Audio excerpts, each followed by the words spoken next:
आपने जिस स्नेह के साथ मेरा स्वागत किया है उससे मेरा दिल भर आया है। मैं दुनिया की सबसे पुरानी संत परंपरा और सभी धर्मों की जननी की तरफ से आपको धन्यवाद देता हूँ। सभी जातियों और संप्रदायों के लाखों करोड़ों हिंदुओं की तरफ से आपका आभार व्यक्त करता हूँ। मैं इस मंच पर बोलने वाले कुछ वक्ताओं का भी धन्यवाद करना चाहता हूँ, जिन्होंने यह जाहिर किया कि दुनिया में सहिष्णुता का विचार पूरब के देशों से फैला है। मुझे गर्व है कि मैं एक ऐसे धर्म से हूँ जिसने दुनिया को सहनशीलता और सार्वभौमिक स्वीकृति का पाठ पढ़ाया है। हम सिर्फ सार्वभौमिक सहनशीलता में ही विश्वास नहीं रखते, बल्कि हम विश्व के सभी धर्मों को सत्य के रूप में स्वीकार करते हैं। दूसरी संस्कृतियों पर अपनी श्रेष्ठता महसूस करने का अवसर भारत को केवल 2 लोगों ने सबसे ज्यादा दिया।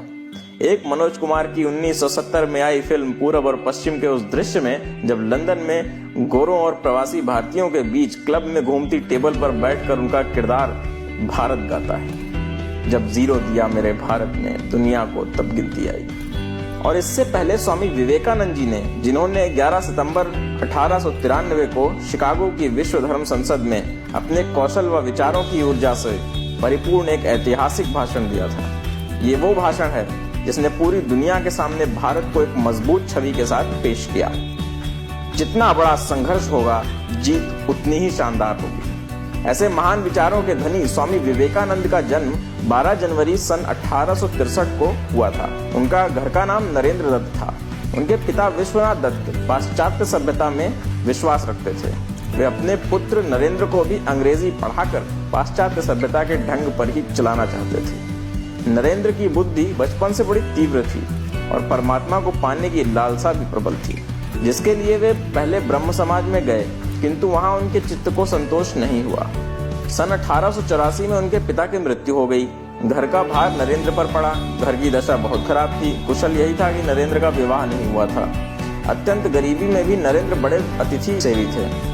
स्वयं भूखे रहकर अतिथि को भोजन कराते, स्वयं बाहर वर्षा में रात भर भीगते ठिठुरते पड़े रहते और अतिथि को अपने बिस्तर पर सुला देते। रामकृष्ण परमहंस की प्रशंसा सुनकर नरेंद्र उनके पास पहले तो तर्क करने के विचार से ही गए थे, किंतु परमहंस जी ने देखते ही पहचान लिया कि ये तो वही शिष्य है जिसका उन्हें कई वर्षों से इंतजार था।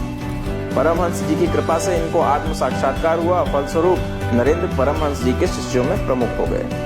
उनका सदैव यह कहना था कि उठो, जागो और तब तक रुको नहीं जब तक कि लक्ष्य प्राप्त कर लेते। स्वामी विवेकानंद अपना जीवन अपने गुरुदेव स्वामी रामकृष्ण परमहंस को समर्पित कर चुके थे। गुरुदेव के शरीर त्याग के दिनों में अपने घर और कुटुंब की नाजुक हालत की परवाह किए बिना, स्वयं के भोजन की परवाह किए बिना गुरु सेवा में सतत हाजिर रहे।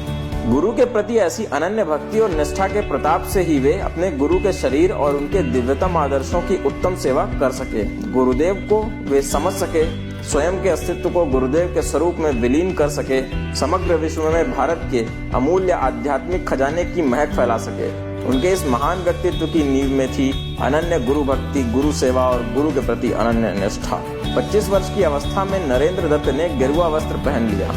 तत्पश्चात उन्होंने पैदल ही पूरे भारतवर्ष की यात्रा की। ऐसा कहा जाता है कि विवेकानंद के शिष्यों ने उनकी शिकागो यात्रा के सारे इंतजाम कर लिए थे। शिष्यों ने अपनी गुरु की यात्रा के लिए चंदा कर धन जुटा लिया था। हालांकि स्वामी विवेकानंद ने शिष्यों का जुटाया हुआ धन लेने से इनकार कर दिया था।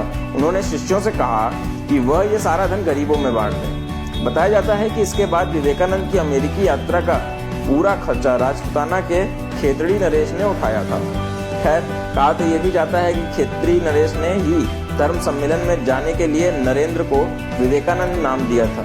हालांकि कुछ लोगों का यह भी मानना है कि नरेंद्र को विवेकानंद का नाम उनके गुरु रामकृष्ण परमहंस ने दिया था।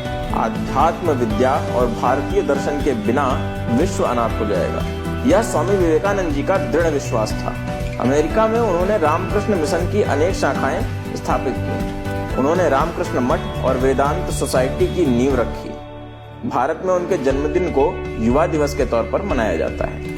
वे औपनिवेशिक भारत में सनातन संस्कृति के पुनरुद्धार और राष्ट्रीयता की भावना जागृत करने के लिए जाने जाते हैं। अनेक अमेरिकन विद्वानों ने उनका शिष्यत्व ग्रहण किया। वे सदा अपने को गरीबों का सेवक कहते थे।